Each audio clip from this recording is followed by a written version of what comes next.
Greetings, everyone. Today, I'm going to talk about the question of whether clothes make the Hasid. They do say clothes make the man, and for some people, I suppose that's true. But those of you who've been watching these videos know that I'm not wearing black and white clothes like a lot of Hasidim do. Does that really make a difference? Well, let's talk about it. Rabbi Gedalia Fleer, a very well-known and popular Breslov Hasidic teacher, wrote a book in 1972 called Rabbi Nachman's Fire. And back then, he wasn't dressing in traditional Hasidic clothes. He was an observant Jew. He was Orthodox, but he didn't have a beard. He wasn't wearing a black coat, whatever. So one day someone knocks on his door, and he opens the door, and there's this guy in full Hasidic garb. And he says, "I'd like to talk to Rabbi Fleer." And Rabbi Fleer says, "I'm Rabbi Fleer." The guy doesn't say a word. He turns around and walks away. So obviously, to that guy, the clothes did make the Hasid. Now, why am I dressing this way? Well, because I want to have a set of videos that talk about being close to the earth. And if I were to run around in a three-piece suit out here in the wilderness on a farm, I would look as ridiculous as this guy.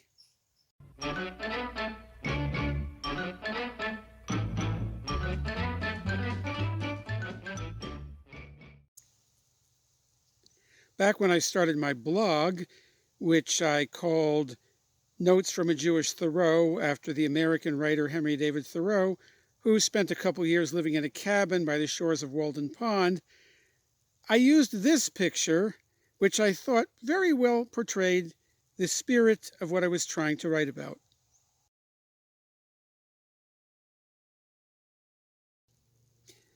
And not only that, it gave me a very good joke about how I was outstanding in my field. Well, it wasn't long before somebody wrote to me and said, "You really should be wearing a jacket. I mean, you're calling yourself a rabbi, but you ought to wear a jacket. You ought to look more rabbinical." And I kind of laughed it off at first, but after 2 or 3 other people told me the same thing, I got to thinking, well, maybe for the profile picture, maybe it should be something a little bit more formal. So I dug around in my collection of photos and came up with this one, which was once used on the cover of one of my books.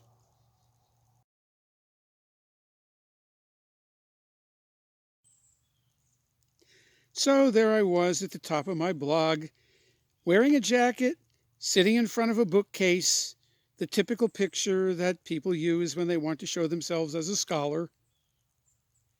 But it wasn't long before somebody else comes along and says, "You really should be wearing a hat."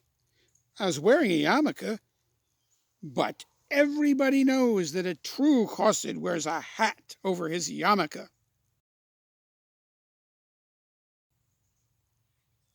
Well, it just so happened I did have some photographs of me like that, so I pulled this picture out of my archives and put it up on my blog and began to use it in other places around the internet as well.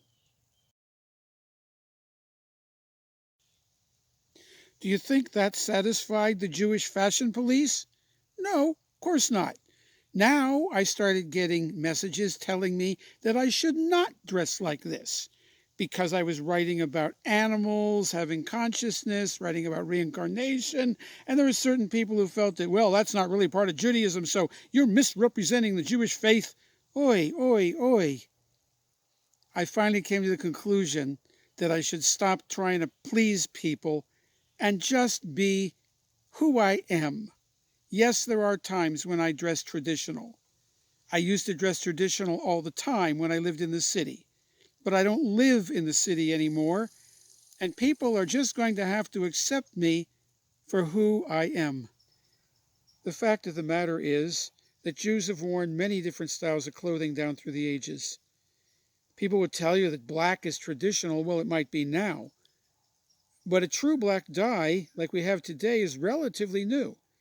It didn't exist until the 1700s.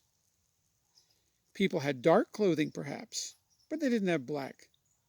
Black was very expensive, which is why even today we talk about something being a black tie event, a black tuxedo, formal dinner, formal wedding, whatever it is. Did the common people wear that? Not necessarily. Perhaps on the Sabbath, perhaps for a wedding. And perhaps they too had to rent a tuxedo like people do today. Who knows? But the point is that we really should not be judging people by how they dress. There are people in the community that wear the clothes, but they obviously don't walk the walk. And then there are people who dress more modern, but they're doing a really good job of trying to keep God's commandments. Rebbe Nachman was asked one time, not just about this, but about many other things, what do we do specifically as Breslov Hasidim? He didn't want to establish a uniform. He didn't want to establish a set of customs we do exactly the same.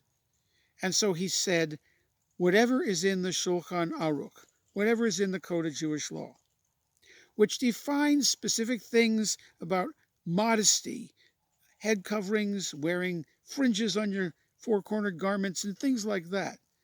But it doesn't specify colors of clothes. It doesn't specify styles. And so if you go to a Breslov gathering today, you will see all kinds of styles of clothes. Everything from the long black coats and fur hats to modern business suits to guys in blue jeans and t-shirts or whatever. Because the bottom line is, the clothes really do not make the Hasid. As Solomon wrote over 2,000 years ago, when all is said and done, it comes down to this: revere God and keep the commandments.